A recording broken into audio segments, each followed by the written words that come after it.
Bom dia a todos, que o Senhor continue conosco nesse estudo também.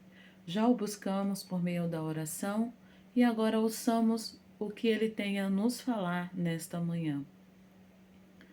Durante essa semana, nós estamos falando sobre pureza, nós falamos sobre como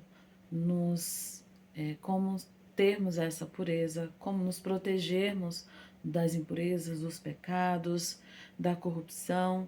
E nesse último tópico que estudaremos, falará sobre a bênção da reprovação. Na verdade, o título original do tópico é Abençoado pela Reprovação. Interessante que hoje tem uma pergunta só, mas você vai ver que ela é muito ampla para a gente estudar. E ela diz assim: explique a escolha que temos. A escolha que temos para quê? Diante dos conteúdos que nós já estudamos, qual é a nossa escolha? Nós vimos que o mundo está envolto em pecado, que nós temos tendências para o pecado, que muitas vezes podemos ter pecados acariciados, pecados guardados, que temos dificuldade de vencer. Mas qual é a nossa escolha diante disso? Os textos que foram colocados como referência, eu vou ler o final do texto de Romanos 6, verso 19, que diz assim: Porque assim como apresentastes a vossos membros para servirem à imundícia e à maldade para a maldade, assim apresentai agora os vossos membros para servirem à justiça para a santificação. E Provérbios 10, 17 diz assim: O caminho para a vida é daquele que guarda a instrução, mas o que deixa a repreensão comete erro.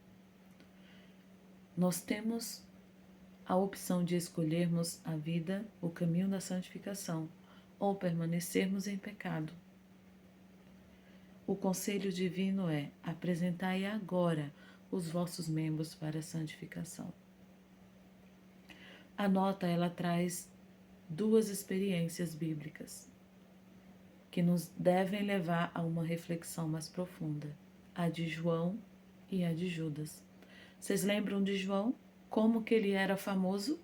Conhecido como filho do trovão. Isso mesmo, João era muito impetuoso, ele era impulsivo. Tudo dele era para resolver na hora e podia até usar a violência se fosse necessário. Sim, na mente dele era assim.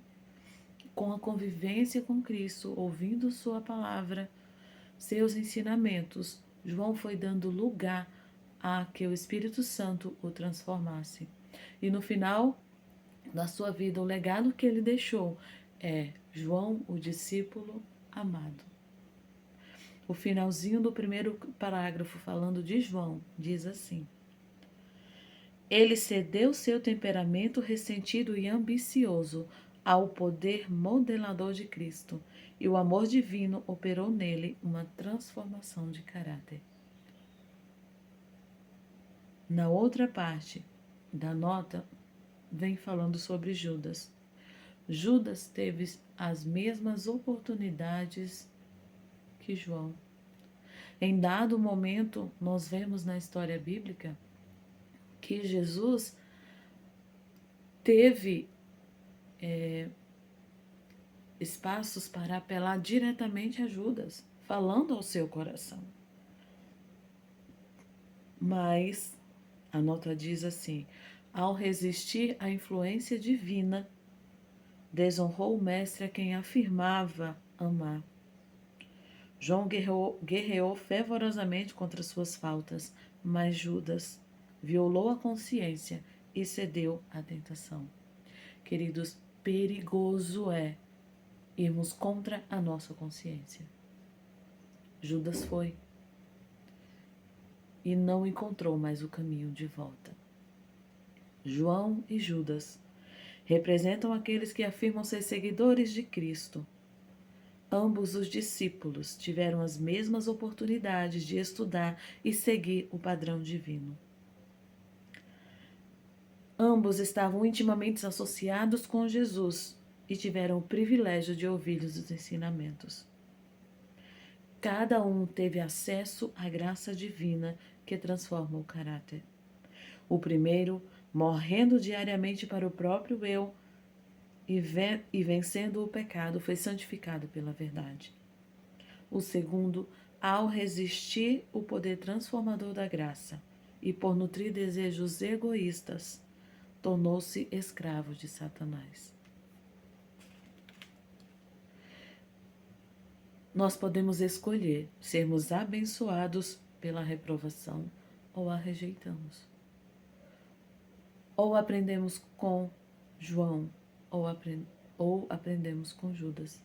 Na verdade, nós aprendemos com os dois. Mas qual deles nós vamos escolher seguir o exemplo? Que nesse dia o Espírito Santo continue a obra que começou em nós e que possamos estar abertos a essa transformação. O conselho divino é: deixando para trás todo o embaraço e o pecado que tão de perto nos rodeia. Amém. Não perca amanhã, que teremos um resumão do que estudamos essa semana. Que o Senhor te abençoe. Amém.